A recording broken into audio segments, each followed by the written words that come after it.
வணக்கம். இந்தியாவில் 2027 மக்கள் தொகை கணக்கெடுப்பு ஆரம்பமாக போகுது. இந்த கணக்கெடுப்பு ரொம்ப ஸ்பெஷல். ஏன்னா இது டிஜிட்டல் முறையில் நடக்க போகுது. முதல் கட்டத்தில் வீடுகளை பட்டியலிடுறது, அதாவது ஒவ்வொரு வீட்டையும் கணக்கெடுக்கிற வேலை நடக்கும். இரண்டாவது கட்டத்தில் மக்கள் தொகை கணக்கெடுப்பு நடக்கும். இப்போ முதல் கட்டத்தை பற்றி பார்க்கலாம். இதுக்காக நியமிக்கப்பட்டவங்க உங்கள் வீடுகளுக்கு வந்து தகவல்களை சேகரிப்பாங்க. ஆனால் இந்த வேலையை நீங்களே செல்ஃப் என்யூமரேஷன் போர்ட்டல் மூலமாகவும் செய்யலாம். குடும்ப தலைவர் இல்லைனா அவருக்கு பதிலாக குடும்பத்தில் இருக்கிற யாராவது இந்த வெப்சைட்டுக்கு போய் அவங்க வீடு மற்றும் அங்கே இருக்கிற வசதிகளை பற்றின விவரங்களையும் பதிவு செய்யலாம். ஒரு முக்கியமான விஷயம், ஒரு குடும்பம் ஒரு மொபைல் நம்பரை மட்டும்தான் பயன்படுத்த முடியும். அதோட இது குடும்ப தலைவரோட அல்லது தலைவியோட சார்பாக பதிவு செய்யப்படணும். ஒரு முறை ஒரு மொபைல் நம்பரை பதிவு செஞ்சுட்டா அதை வேற குடும்பத்துக்கு பயன்படுத்த முடியாது. குடும்ப தலைவரோட அல்லது தலைவியோட பெயரை மாற்றவும் முடியாது. மக்கள் தங்களை தாங்களே கணக்கெடுத்துக்கிட்டா இந்த வேலை இன்னும் சுலபமாகவும் வேகமாகவும் முடிஞ்சிடும். இந்த செல்ஃப் என்யூமரேஷன் ஒரு சிறப்பு வசதி.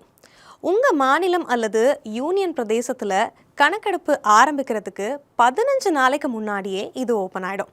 விருப்பப்படுறவங்க இந்த வசதி மூலமாக தங்களோட விவரங்களை முன்கூட்டியே பதிவு செஞ்சுக்கலாம்.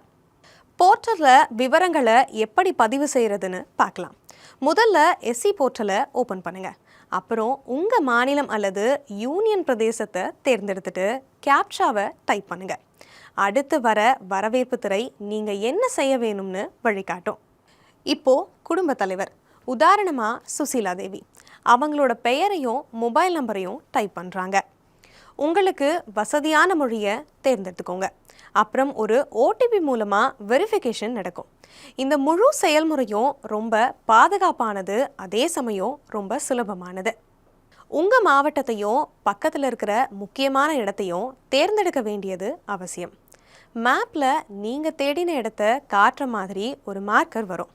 இப்போது அந்த மார்க்கரை உங்கள் வீடு இருக்கிற இடத்துக்கு நகர்த்துங்க. அதுக்கப்புறம் சேவ் அண்ட் நெக்ஸ்ட் பட்டனை கிளிக் பண்ணுங்கள்.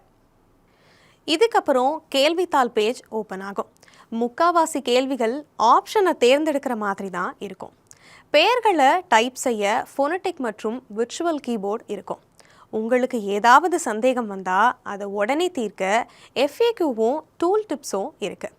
ஏதாவது கேள்வியோ தகவலோ விடுபட்டு இருந்தால் சிஸ்டமே உங்களுக்கு ஆட்டோமேட்டிக்காக ஞாபகப்படுத்தும். எல்லா விவரங்களையும் பதிவு செஞ்சதுக்கப்புறமா இதை கவனமாக செக் பண்ணுங்கள். தேவைப்பட்டால் நீங்கள் மாற்றிக்கலாம். இதை டிராஃப்டாக சேவ் செய்யலாம், இல்லைனா இறுதியாக சப்மிட் பண்ணலாம். சப்மிட் செஞ்சதுக்கப்புறம் ஹெச்சில் ஆரம்பிக்கிற 11 இலக்கு SCID ஸ்க்ரீனில் வரும். இது உங்களுக்கு SMS மூலமாகவும் வரும். கணக்கெடுக்கிறவங்க உங்கள் வீட்டுக்கு வரும்போது இந்த SCIDயை அவங்க கிட்ட கொடுங்க. நீங்கள் கொடுக்குற சரியான தகவல் நம்ம நாட்டை வலுப்படுத்துறது மட்டும் இல்லாமல் அதோட உண்மையான நிலையையும் காட்டுது. அதனால் இதில் கலந்துக்கிட்டு உங்கள் முழு ஒத்துழைப்பையும் கொடுங்க.